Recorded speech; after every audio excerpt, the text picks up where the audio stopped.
AudioJungle.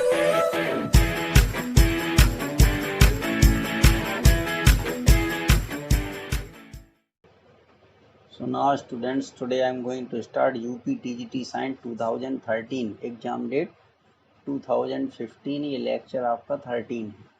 अब देखिए इसमें क्वेश्चन नंबर 81 में क्या है कि गुरुत्वाकर्षण के नियम के अनुसार किसके बीच गुरुत्वीय बल होता है।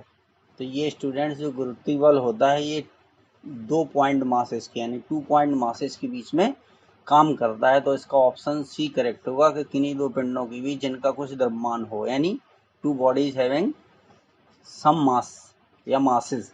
ठीक है, तो इसका ऑप्शन सी करेक्ट होगा। 82 में क्या है, कौन समतल है। समतल का मतलब यहाँ है ट्रायंगुलर प्लेनर।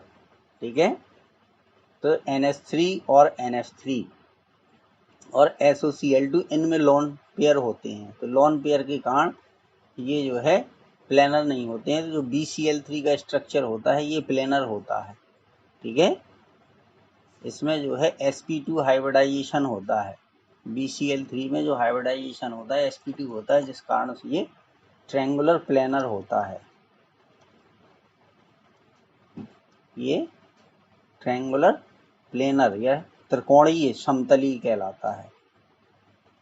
ये त्रिकोणीय समतली या ट्रायंगुलर प्लेनर इसको कहते हैं। 83 में कहते हैं कि हाइड्रोजन परमाणु की बोहर त्रिज्या है। इसका फॉर्मूला होता है Rn = 0.529 into N square upon Z into 10⁻⁻10 metre या 10⁻⁸ सेंटीमीटर। हाइड्रोजन के लिए n की वैल्यू 1 होती है और z की वैल्यू 1 होती है। ठीक है, जब n और z की वैल्यू 1 रख दोगे तो 0.529 इंटू 10⁻⁻10 मीटर आंसर आएगा। तो इसका ऑप्शन डी जो है वो करेक्ट हो जाएगा। 84 में क्या है, डाइवोरेन 120 डिग्री सेल्सियस पर अमोनियम से मिलकर बनाता है। तो B2S6 इंटू 2NH3 बनाता है। इसका ऑप्शन बी करेक्ट है, आप याद रखिए इसको। 85 में क्या है, तीन एक समान 60 वोल्ट और 220 वोल्ट के बल्बों को श्रेणी क्रम में 220 वोल्ट से जोड़ा जाता है। इनके द्वारा ली गई शक्ति है। यहाँ पे देखिए एक फॉर्मूला होता है R = B²/P। अच्छा, अब R = B²/P है तो B जो है वो कांस्टेंट रहेगा तीनों बल्बों के लिए। ठीक है, क्योंकि 60 वोल्ट और तो इसका मतलब ये है कि अगर हम R इक्विवेलेंट की बात करें, क्योंकि ये सीरीज में जुड़े हुए हैं, तो ये होगा R1 + R2 + R3, ये हो जाएगा। तो R इक्विवेलेंट = ये आ गया। अब अगर हम, क्योंकि यहाँ पे क्या होगा कि R जो है वो प्रोपोर्शनल होगा 1/P के।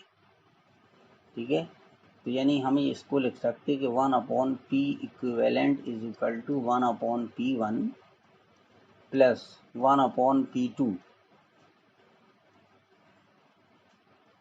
+ 1/P3। अब देखिए P की वैल्यू कितनी दी गई है, 1/P की वैल्यू दी गई 60। तीनों बल्ब जो है सेम वाट के हैं, तो 1/60 + 1/60 + 1/60। बस इसको सॉल्व कर दीजिए तो ये आएगा 3/60। LCM जो है 60 आएगा, तो 3/60 = 1/20। तो जो P इक्विवेलेंट है ये हमारा आ जाएगा। ठीक है, ली गई जो टोटल पावर है वो 20 वाट आ जाएगी। तो इसका ऑप्शन जो है वो डी करेक्ट हो जाएगा। 86 में क्या देखिए, इलेक्ट्रॉन की बंधुता 0 है। तो जो इनर्ट गैसेज होते हैं इलेक्ट्रॉन को गेन नहीं करते। ठीक है, इनमें इलेक्ट्रॉन की कोई कमी नहीं होती, इनका ऑक्टेट कंप्लीट होता है। इसलिए ऑप्शन सी जो है, नियॉन जो है, ये इनर्ट गैसेज है। तो ये इसका आंसर हो जाएगा। निम्नलिखित में से कौन सा आयन रंगहीन है। तो जिनका d ऑर्बिटल, या तो d ऑर्बिटल में 0 इलेक्ट्रॉन हो या d ऑर्बिटल कंप्लीटली फिल्ड हो, ठीक है, वो हमारे रंगहीन होते हैं। ठीक है, तो यहाँ पर जो आपका Cu+ है, तो Cu+ का जो कॉन्फ़िगरेशन होता है वो होता है 3d10 और 4s1, क्योंकि ये एक्सेप्शन है। ठीक है, तो इसलिए Cu जो है इसका आंसर है। ऑप्शन ए इसका करेक्ट होगा। तो इसलिए ये कलरलेस है।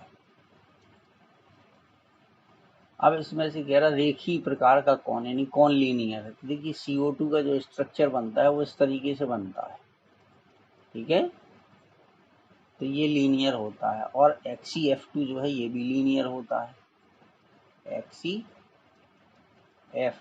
ये भी लीनियर होता है, क्योंकि इसका 8 होते हैं, इसकी आउटर मोस्ट में, जीनॉन के आउटर मोस्ट में 8 होते हैं। तो एक इलेक्ट्रॉन यहाँ, एक इलेक्ट्रॉन यहाँ पर ये शेयर कर लेते हैं, तो यहाँ पे 3 लोन पेयर बचते हैं। ये 2 ऊपर बना दीजिए और एक नीचे बना दीजिए। एक ये लोन पेयर हो गया, एक ये लोन पेयर हो गया और एक ये लोन पेयर हो गया। तो इसका ऑप्शन ए करेक्ट होगा।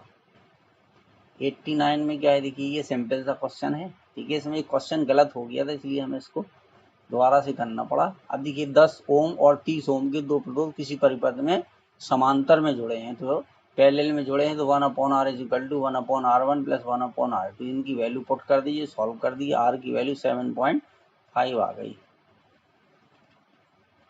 अब देखिए 90 क्वेश्चन में क्या है, वैध छेद ई और पी आगुण वाले दो ध्रुव पर लगने वाला, तो टॉ बराबर क्या होता है, टॉ बराबर होता है बल आगुण बराबर होता है P dot E sine theta, या इसी को हम ऐसे लिख सकते हैं, tau is equal to P cross E, ठीक है। ऊपर वाला फॉर्मूला डॉट प्रोडक्ट में है, ये क्रॉस प्रोडक्ट में है, तो इसमें जिसमें आंसर दिया उसमें देख लेंगे, तो इसका बी ऑप्शन करेक्ट है। तो इसका तरंग दैर्घ्य है, तो उसमें विकिरण की जो तरंग दैर्घ्य होती है वो 7800 एंगस्ट्रॉम से अधिक होती है, तो इसका ऑप्शन जो है वो डी करेक्ट हो जाएगा, ठीक है।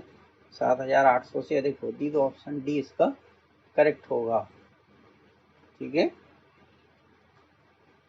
नेक्स्ट में क्या है 92, किसी सरल आवर्त गति का आयाम a है तथा आवर्त काल t है, तो उसका अधिकतम तात्कालिक वेग क्या होगा। तो देखिए बी मैक्सिमम बराबर ए ओमेगा होता है और ओमेगा बराबर 2π/t होता है, तो बस यहाँ पर इसको हम रख देंगे, तो क्या हो जाएगा ए और ओमेगा की वैल्यू आ जाएगी 2π/t, तो ये हो गया 2πa/t, तो पहला ऑप्शन इसका करेक्ट हो जाएगा, ठीक है। 93 में क्या देखिए, किसी खोखले गोले के केंद्र पर गुरुत्वीय क्षेत्र की तीव्रता होगी, तो जो खोखले गोले के केंद्र पर हमेशा गुरुत्वीय क्षेत्र की तीव्रता 0 होती, याद रखिएगा इसको। 94 में क्या है देखिए, 40 ग्राम यानी इसको 100 ग्राम जल में घोलने पर 1 विलियन है। तो यहाँ पर स्टूडेंट्स ये जो ध्यान देने वाली बात ये है कि जो 1000 ग्राम है ये मास ऑफ सॉल्वेंट है, ठीक है। तो जब भी मास ऑफ सॉल्वेंट दिया गया है तो मोलैरिटी ना निकाल करके मोलल्टी निकाली जाती है, तो इसलिए इसका आंसर जो है वो मोलल में यानी 1 मोलल होगा। कॉमन सेंस इसमें लगाना पड़ेगा। तो देखिए विलेय का मास भी हमने लिख दिया 40 ग्राम है, विलेय का मोलर मास जो है वो 40 ग्राम है। तो जो विलेय के मोलों की संख्या हम निकालेंगे, तो किसी के भी मोलों की संख्या निकालना हो तो उसका भार बटे अणुभार, तो उसका मास भी 40 ग्राम है और उसका अणुभार भी 40 ग्राम है, तो 1 मोल आ जाएगा। क्या आएगा 1 मोल आ जाएगा। फिर इसकी मोलल्टी निकालोगे तो 1/, अब विलायक का मास 1 kg है, ठीक है, तो 1/1 यानी 1 मोलल आ जाएगा, तो यही इसका आंसर हो जाएगा 94 का। 95 में कह रहे कौन सा हैलाइड जब अपघटन के प्रति स्थायी है, ठीक है।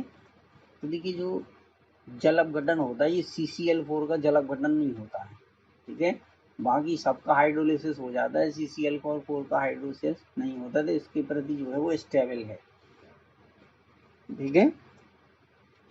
फिर इसके बाद है 96, निम्न में से किसमें सहसंयोजक और आयनिक बंध होता है। तो देखिए यहाँ पर जो ये CCl4 है, ठीक है, तो यहाँ पर जो है CCl4 में इसमें होगा सहसंयोजक, इसमें सहसंयोजक होगा, ठीक है। CaCl2 इसमें आयनिक होगा, इसमें आयनिक बॉन्ड बनेगा ये, ठीक है। NaCl में भी पता है आपको, इसमें भी आयनिक बनता है NaCl में, तो बचा कौन सा NH4Cl बचा, ठीक है।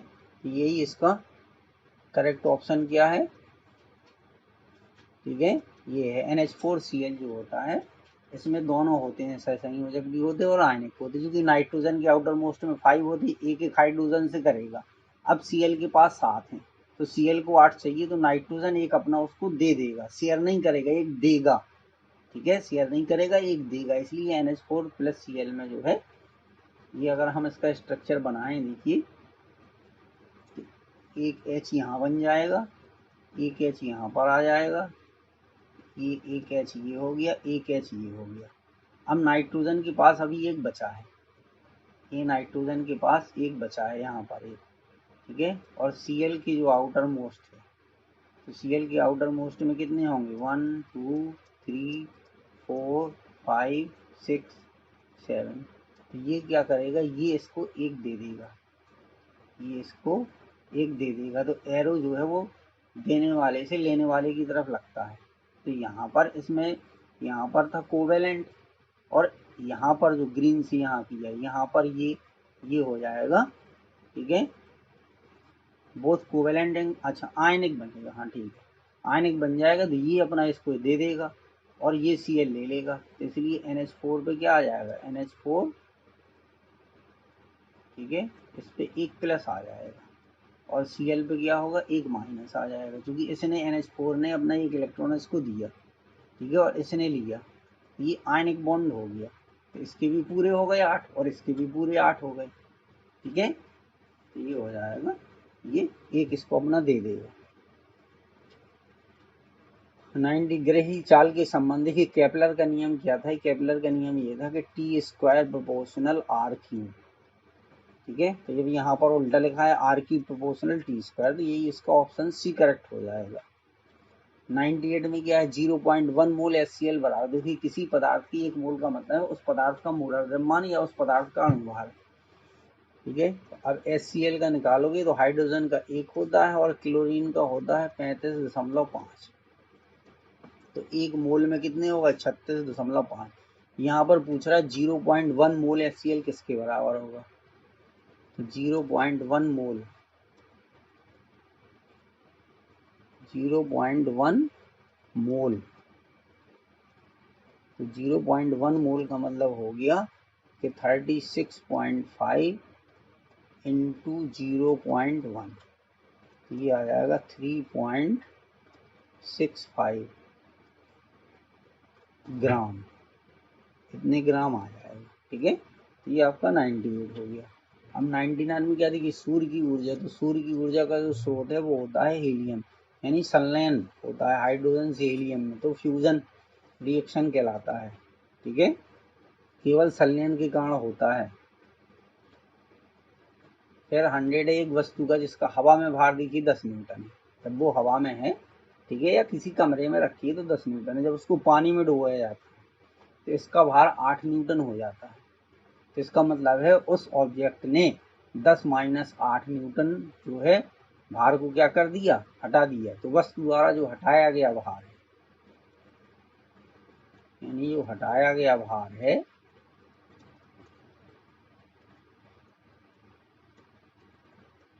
वो आ जाएगा जितना उसका हवा में भार है 10 न्यूटन, और पानी में डुबोने पर उसका भार कितना हो गया, 8 न्यूटन, तो जो हटाया गया भार था वो 2 न्यूटन आ जाएगा, तो 2 न्यूटन इसका आंसर हो जाएगा। तो इस तरीके से ये क्वेश्चन आपको करने चाहिए।